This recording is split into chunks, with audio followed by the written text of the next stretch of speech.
The following story has been brought to you by StoriesToInspire.org. Rav Yitzchak Yerucham Diskin, he opened up an orphanage in Eretz Yisrael. But like all good Jews, it didn't start with an orphanage. It started like this organization started, or like my father's shul started. It started in Shtub. Got a few guys together for a minyan. Next thing you know, you're building a shul.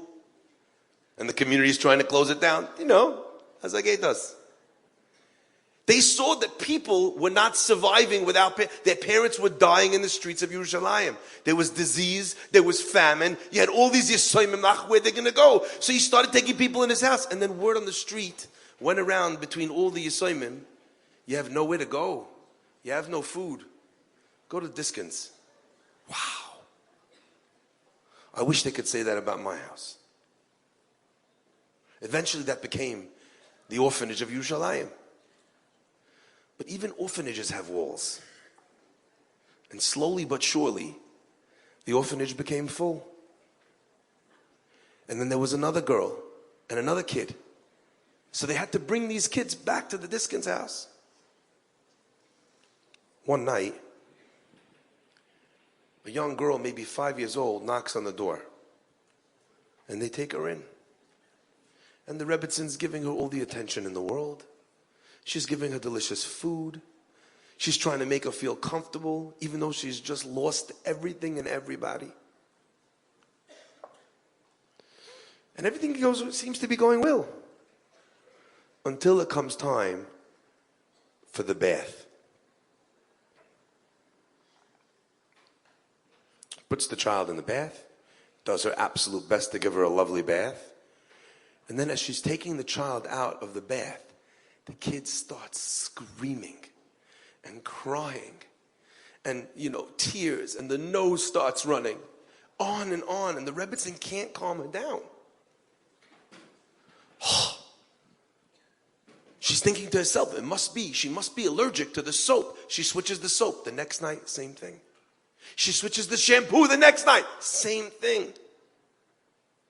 She thinks to herself, what could possibly be going on here? Until that night, when the child is tucked into bed, Rav Diskin walks into the room of this little girl, and he says, Mamala, is the Rebbitzin not being careful with the soap in your eyes? And the girl says, no. The Rebbitzin is even more careful with the soap in my eyes than my mother used to be. He says, so how come every night you're crying?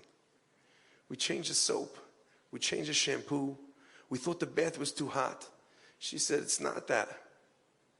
Every night, when the Rebbitzin takes me out of the bath and wraps me in a towel, I remember that when my mother used to do that, she would give me a kiss on the forehead. And the Rebbitzin doesn't give me a kiss. So it reminds me each time that I don't have my mother and that she's not my real mother.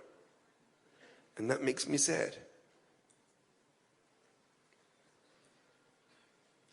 The Rebbitzin promises that there'll never be another night that happens.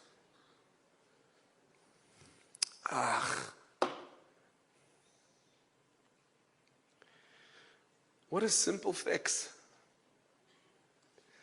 The hard stuff is the food and the dormitory and the planning and the taking to school and the doing all of that. And what was missing? The tiniest little nuance. And all it took was for Yiddish hearts to ask, what's daftir? What do you need? What's bothering you? What's artir? What could I do for you? And then the fix was so simple. Chesed doesn't have to be difficult. It just has to start with the letters Chas, which means that you care. And it bothers you enough if you see something to say something and to ask something. Enjoyed this story? Come again. Bring a friend. StoriesToInspire.org